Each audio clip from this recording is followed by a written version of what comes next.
अस्सलाम वालेकुम Zahid here and I welcome all of you. अच्छा जीअं त पाण कल्ह जेको आहे सो पंहिंजो हुयो वैक्यूल्स, ठीकु आहे।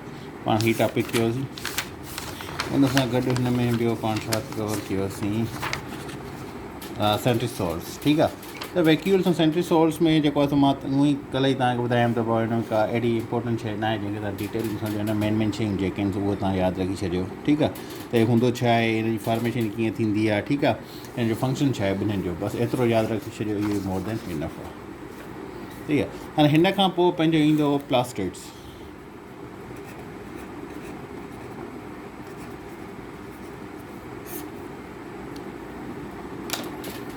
हाणे प्लास्टिड में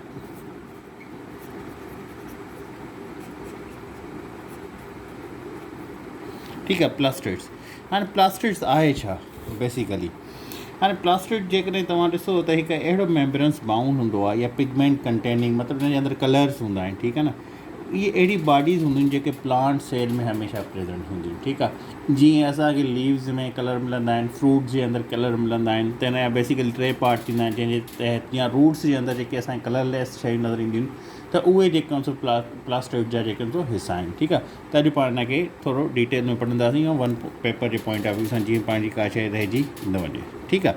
हाणे प्लास्टिड्स जेकॾहिं पाण ॾिसूं त इहा हिकु अहिड़ी मेम्ब्रेन हूंदी आहे, मेम्ब्रेन बाउंड स्ट्रक्चर हूंदो आहे ईअं, मतिलबु मेम्ब्रेन ॿाहिरि हूंदो आहे, इनखे बाउंड कंदी आहे अंदरि, ठीकु आहे। मेम्ब्रेन बाउंड स्ट्रक्चर हूंदी आहे जंहिंजे अंदरि ग्रीन पिगमेंट हूंदी आहे, ठीकु आहे, जंहिंखे पाण क्लोरोप्लास्ट चऊं था, ठीकु आहे। या हूअं जेकॾहिं पाण सिर्फ़ु प्लास्टिड्स खे ॾिसूं त इहा मेम्ब्रेस बाउंड हूंदी आहे, इन जे अंदरि कलर्स हूंदा आहिनि या कलरलेस हूंदी आहे, ठीकु आहे।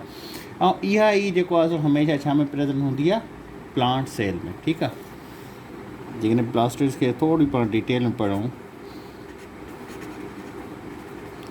दी membrane bound structure, the membrane bound structure containing pigments.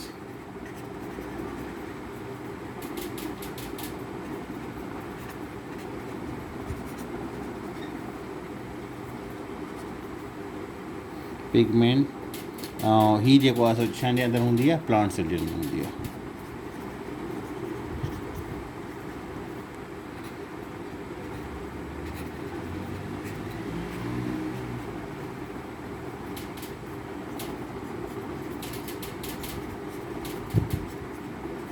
इन खे ई पाण प्लास्टिड चऊं था, ठीकु आहे। त बाबा जेकी मेम्ब्रेन हूंदी आहे स्ट्रक्चर, जंहिंजे अंदरि पिगमेंट्स हूंदा आहिनि, ठीकु आहे, कलर्स हूंदा आहिनि मुख़्तलिफ़ क़िस्मनि जा, उहा जेको आहे सो प्लांट सेल जे अंदरि हूंदी आहे, एनिमल सेल जे अंदरि न हूंदी आहे, उनखे पाण छा था चऊं, प्लास्टिड्स चऊं था, ठीकु आहे। हाणे बेसिकली इन प्लास्टिड जा टे टाइप्स आहिनि, ठीकु आहे।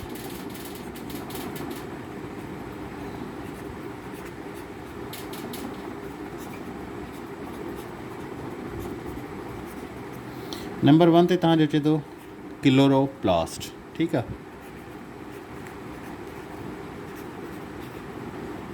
ठीकु आहे। क्लोरोप्लास्ट खां पोइ अचे थो क्रोमोप्लास्ट। ये थोरा हिक ॿिए सां नाला हिन जा मिलंदा रहंदा आहिनि, ठीकु आहे। क्रोमोप्लास्ट खां पोइ अचे थो इन जो लियोप्लास्ट या लीकोप्लास्ट। हिन जी स्पेलिंग तव्हां ॾिसी वठिजो, ठीकु आहे, लीकोप्लास्ट। त हीअ जेके आहिनि सो मेन टे टाइप्स आहिनि छाजा, प्लास्टिड्स जा। नंबर 1 क्लोरोप्लास्ट, क्रोमोप्लास्ट एंड लीको या लियो। घणा माण्हू हुन सी खे साइलेंट करे वेंदा आहिनि, घणा हिन खे प्रोनाउंस कंदा आहिनि, उहो तव्हांजे मथां आहे, ठीकु आहे। प्रोनाउंसिएशन जो पंहिंजो न आहे क्लास, त लीको पढ़ो या लियो प्लास्ट आहे, हिन खे पढ़ो। त लीको हिन जो आम हलंदो आहे उअं ई। त क्लोरोप्लास्ट, क्रोमोप्लास्ट ऐं लीकोप्लास्ट। हाणे हिन में क्रोमोप्लास्ट छा आहे, नंबर 1 ते पाण हिन में हिकु हिकु करे हिनखे ॾिसंदासीं त हीअ जेके हिन जा टे पार्ट्स आहिनि जंहिंमां MCQs निकिरंदा आहिनि।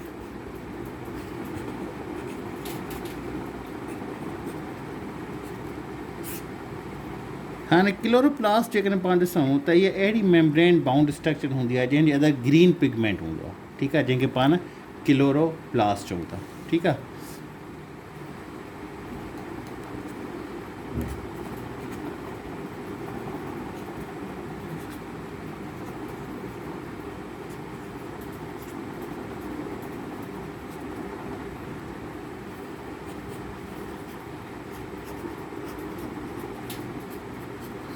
त हाणे ॾिसो तव्हांखे लीव्स में जेके बि वण जा पता हूंदा आहिनि उन में जेको ग्रीन कलर तव्हांखे नज़र ईंदो आहे, ठीकु आहे, या जेके कचा चवंदा आहिनि ऐं फ्रूट्स हूंदा उन में जेको तव्हांखे ग्रीन कलर नज़र ईंदो आहे उनखे पाण छा था चऊं, क्लोरोप्लास्ट चवंदा, ठीकु आहे। नंबर 1 शइ इहा।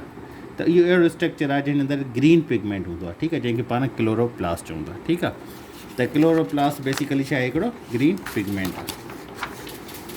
उन खां अलावा जेके क्लोरोप्लास्ट में पाण ॿी शइ ॾिसूं त इहो क्लोरोप्लास्ट हमेशह फोटोसिंथेसिस, जेके बि फोटोसिंथेटिक प्लांट्स हूंदा आहिनि उनजे अंदरि मौजूदु हूंदो आहे, ठीकु आहे।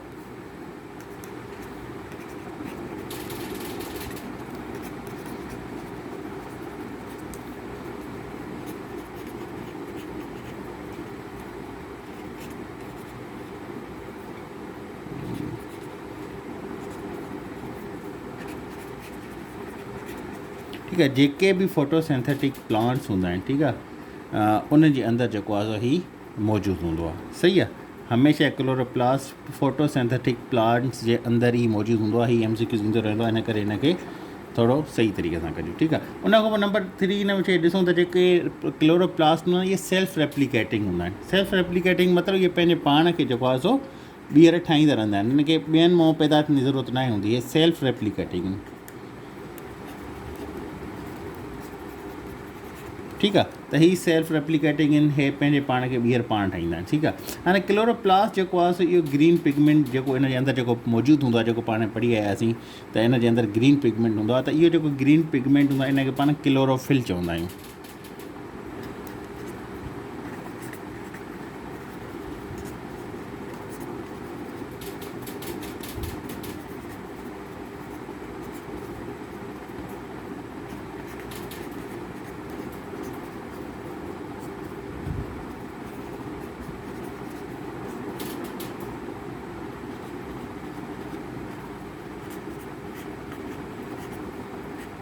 ठीकु आहे, क्लोरोफिल चवंदा आहियूं हिनखे,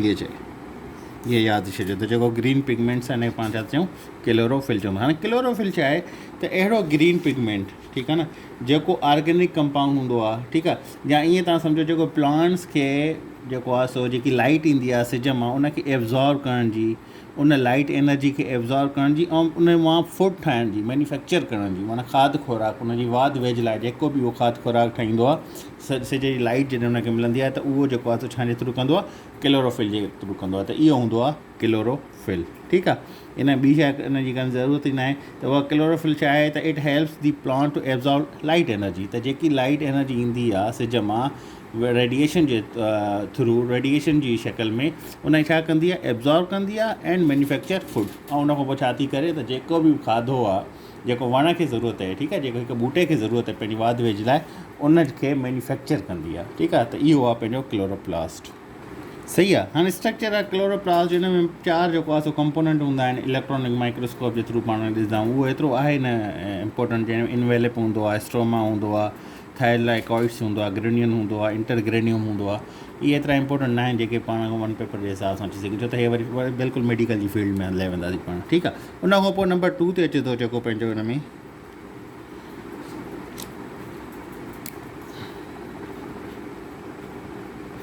उहो आहे chromoplast.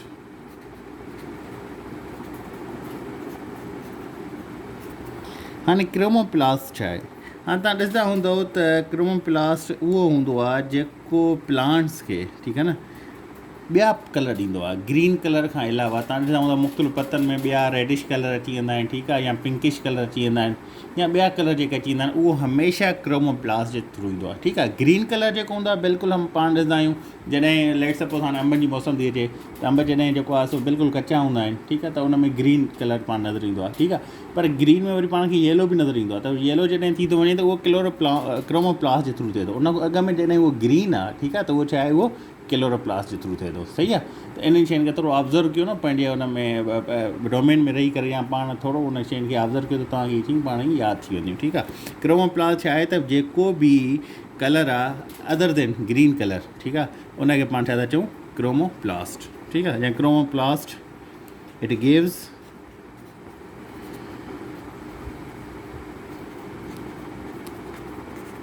Colour to plants, colours, ठीकु आहे, त मुख़्तलिफ़ colours. plants other than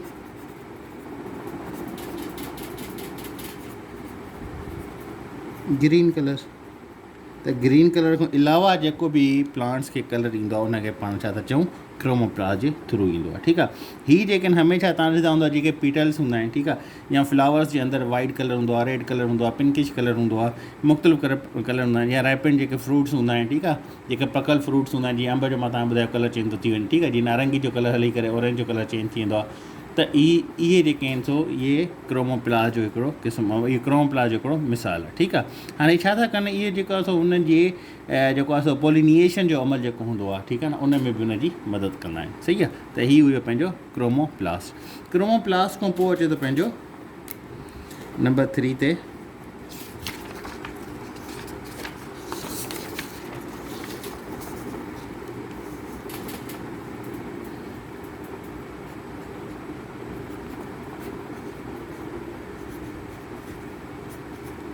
leucoplast. ठीकु आहे, हाँ, ल्यूकोप्लास्ट जेको आहे सो छा आहे, इहे कलरलेस हूंदा आहिनि, जीअं मां तव्हांखे शुरू में ॿुधाया आहिनि।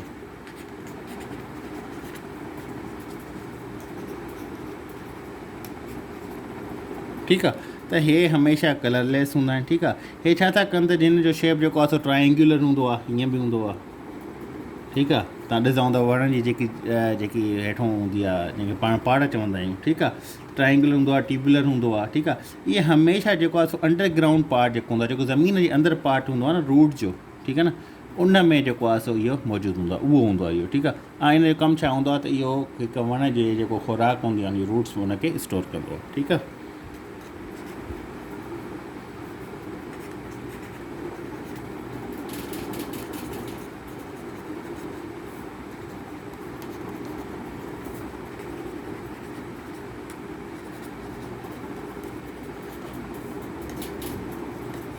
जेके बि अंडरग्राउंड पार्ट्स हूंदा आहिनि, like roots of the plants. ठीकु आहे, हाँ, ये डिटेल में लिखण जी ज़रूरत ईअं हूंदी आहे त तव्हांखे शइ सम्झ में अची वञे। ठीकु आहे, ऐं हीअ छा था कनि, एंड स्टोर फूड खे स्टोर बि कनि था। ठीकु आहे, त हीउ हुयो पंहिंजो ल्यूकोप्लास्ट। हाणे प्लास्टिड छा आहे, बेसिकली हिकु अहिड़ी मेम्ब्रेन आहे जंहिंजे अंदरि पिगमेंट्स हूंदा आहिनि। उनजा 3 पार्ट्स पाण पढ़ी आहे, क्लोरोप्लास्ट, क्रोमोप्लास्ट ऐं ल्यूकोप्लास्ट। क्लोरोप्लास्ट जेको ग्रीन पिगमेंट ॾींदो आहे, तव्हां ॾिसंदा लीव्स में जेको हूंदो आहे। क्रोमोप्लास्ट उहो आहे जेको विद ग्रीन खां अलावा ॿियो जेको बि कलर ईंदो आहे, उहो क्लोरोप्लास्ट जे थ्रू ईंदो आहे। ल्यूकोप्लास्ट छा हूंदो, उहो कलरलेस हूंदो आहे, उहो हमेशह पाड़नि में हूंदो आहे, या अंडरग्राउंड जेको पार्ट हूंदो आहे वण जो, उनजे अंदरि हूंदो आहे। ठीकु आहे, उनखां पोइ जेको आहे पाण जेको पढ़ी आया आहियूं सेल, त हिन में 2 शयूं पाण पढ़ीसीं।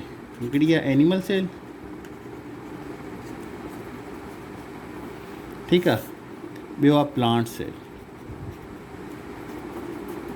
ठीकु आहे, त एनिमल सेल ऐं प्लांट सेल में कहिड़ी सिमिलरिटीज़ आहिनि, ठीकु आहे, या कहिड़ा डिफरेंसिस आहिनि। लेट सपोज पाण ॾिसूं त नंबर 1 जेकॾहिं हिन पाण खे ॾिसूं त हिन में सेल वाल जेकी आहे, उहा हिन जे अंदरि हमेशह एब्सेंट हूंदी आहे।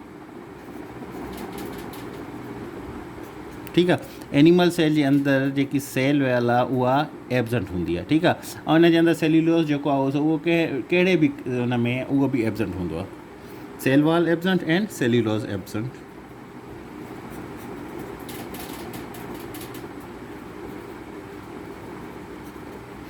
उनखे अलावा जेकॾहिं पाण प्लांट सेल में ॾिसूं त हिन में सेल वाल जेकी आहे उहो सेल्यूलोस जी ठहियलु हूंदी आहे। ठीकु आहे,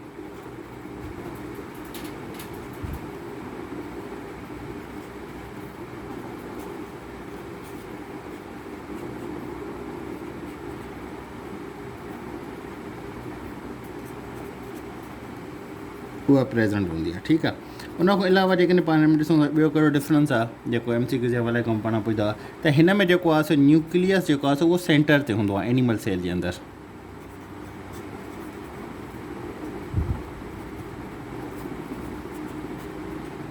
सेंटर जे अंदरि हमेशह न्यूक्लियस हूंदो आहे। हिन में जेको आहे पेरीफेरियल एरियाज़ में हूंदो आहे, सेंटर में न हूंदो आहे। ठीकु आहे, छो त हिन जो वैक्यूल हिन जे अंदरि अची वेंदो आहे, मां तव्हांखे ॿुधायो त उन करे उहो पेरीफेरियल एरियाज़ में वेंदो आहे जेको। ठीकु आहे, त हिन में nucleus is not in the centre.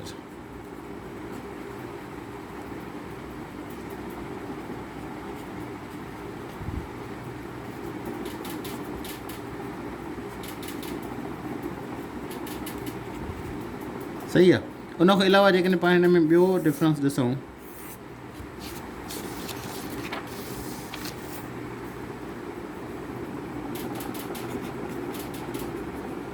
Animals ही प्लांट। ठीकु आहे। त हिन में जेकॾहिं पाण ॿियो डिफरेंस ॾिसूं त बाबा जेको प्लास्टिड्स हूंदा आहिनि उहे प्रेज़ेंट हूंदा आहिनि एनिमल्स हुन में प्लांट्स में जेके हाणे पाण पढ़ी आयासीं, ऐं हिन में एब्सेंट हूंदा आहिनि।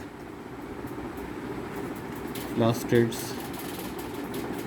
आर एब्सेंट, ऐं हीअ वन पेपर जे हिसाब सां तमामु अहम अथव। हिन में जेको आहे सो प्लास्टिड जेके हाणे पाण 3 क़िस्म पढ़ी आयासीं उहे आर प्रेज़ेंट, उहे हमेशह प्रेज़ेंट हूंदा आहिनि। ठीकु आहे। उन खां पोइ जेकॾहिं पाण ॾिसूं त ॿियो कॾहिं में डिफरेंस अचे थो, जेको सेंट्रीसोल्स पाण ॾिसी आया आहियूं उहो एनिमल सेल जे अंदरि प्रेज़ेंट हूंदो आहे। Centrioles are present.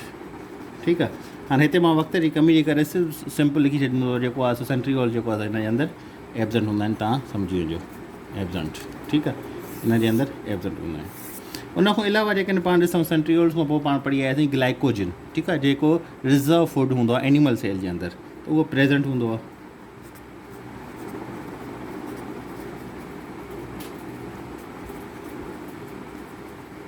ठीकु आहे। ऐं जेको हे आहे सॉरी प्लांट सेल आहे उन में जेको आहे सो स्टार्च जेको आहे सो इहो जेको आहे सो रिज़र्व फूड जे हुन में सूरत में मौजूदु आहे। ठीकु आहे।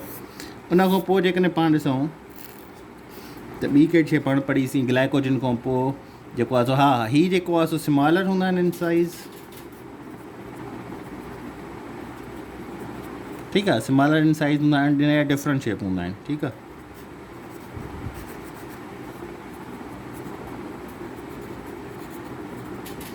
ही जेके आहिनि लार्जर इन साइज़। ठीकु आहे। ऐं हीअ जेके आहिनि सो रेक्टेंगुलर हूंदा आहिनि।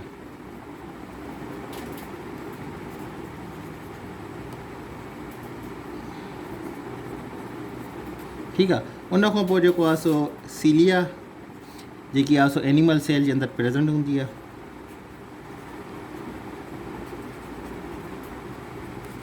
ठीकु आहे। हिन जे अंदरि सीलिया जेको आहे सो एब्सेंट हूंदी आहे। त हीअ अॼु पंहिंजो जेको आहे सो हिते सेल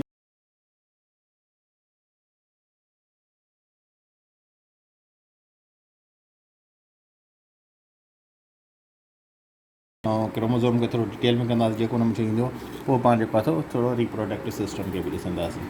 अल्लाह हाफ़िज़।